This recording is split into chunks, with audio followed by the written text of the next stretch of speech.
نحمدہ ونصلی علی رسولہ الکریم اما بعد فاعوذ باللہ من الشیطان الرجیم بسم اللہ الرحمن الرحیم رب اشرح لی صدری ویسر لی امری واحلل عقدۃ من لسانی یفقہوا قولی رب زدنی علما رب زدنی علما رب زدنی علما اللہم فقہنا فی الدین۔ السلام علیکم ورحمۃ اللہ وبرکاتہ۔ آج کا عنوان ہے رمضان میں ذکر کرنا۔ رمضان کے روز و شب میں ہر وقت ہم نے اپنی زبان کو اللہ کی یاد سے تر رکھنا ہے۔ صبح و شام اور نماز کے بعد کے اذکار کی ہم نے پابندی کرنی ہے۔ جہاں پر ہم روزہ رکھ رہے ہیں اور فرائض کی ادائیگی کر رہے ہیں، یعنی فرض نماز ادا کر رہے ہیں اور نوافل کا اہتمام کر رہے ہیں، وہاں پر ہم لوگوں نے ذکر و اذکار کو بھی اپنائے رکھنا ہے۔ گھر کے کاموں کے دوران خصوصاً کھانا بناتے وقت بھی ہم لوگوں نے اذکار کا جو ورد ہے وہ جاری رکھنا ہے۔ ہم پیدل بھی سفر کر رہے ہیں یا ہم گاڑی میں ہیں تو ہم نے ذکر الہی کرتے رہنا ہے۔ اللہ کی تسبیحات کو اپنانا ہے، سبحان اللہ پڑھتے رہنا ہے، الحمدللہ کہتے رہنا ہے، اللہ اکبر کہنا ہے، لا الہ الا اللہ اس کا ورد کرنا ہے۔ اس کے علاوہ ہمیں حدیث سے ملتا ہے، صحیح مسلم کی حدیث ہے کہ سبحان اللہ و بحمدہ اس کی بھی تسبیح کی جا سکتی ہے۔ اسی طرح سبحان اللہ والحمد للہ ولا الہ الا اللہ واللہ اکبر، گویا کہ کسی نہ کسی تسبیح کا ورد کرتے رہیں، ہر دم اللہ کو یاد کرتے رہیں، کیونکہ بندہ مومن اللہ کے ذکر سے کبھی غافل نہیں ہوتا۔ وہ ہر موقع پر اپنے رب کو یاد کرتا ہے، خاص طور پر رمضان میں جب وہ روزے سے ہوتا ہے تو اس کا دل اللہ کی طرف زیادہ مائل رہتا ہے۔ لہٰذا اٹھتے بیٹھتے اور لیٹے ہر حال میں انسان کو کیا کرنا ہے کہ اللہ کو یاد کرنا ہے۔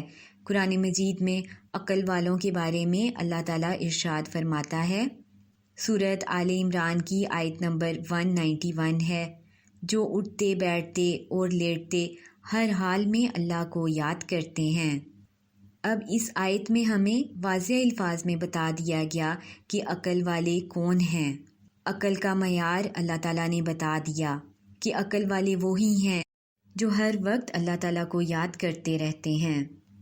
حضرت ابو ہریرہ رضی اللہ تعالیٰ عنہ سے روایت ہے کہ رسول اللہ صلی اللہ علیہ وآلہ وسلم نے فرمایا، جس نے ایک دن میں 100 مرتبہ یہ کہا، لا الہ الا اللہ وحدہ لا شریک لہ لہ الملک ولہ الحمد وہو علی کل شیء قدیر، تو اس کو 10 غلام آزاد کرنے کا ثواب ملے گا اور اس کے لیے 100 نیکیاں لکھی جائیں گی اور اس کی 100 برائیاں معاف ہوں گی، اور اس دن شام تک وہ شیطان کے شر سے محفوظ رہے گا، اور روز قیامت اس سے افضل عمل کوئی نہ لائے گا مگر وہ شخص جس نے اس سے زیادہ بار یہی کہا ہوگا، اور جس نے دن میں 100 مرتبہ کہا سبحان اللہ و بحمدہ، تو اس کی خطائیں معاف کر دی جائیں گی، خواہ وہ سمندر کی جھاگ کے برابر ہی کیوں نہ ہوں۔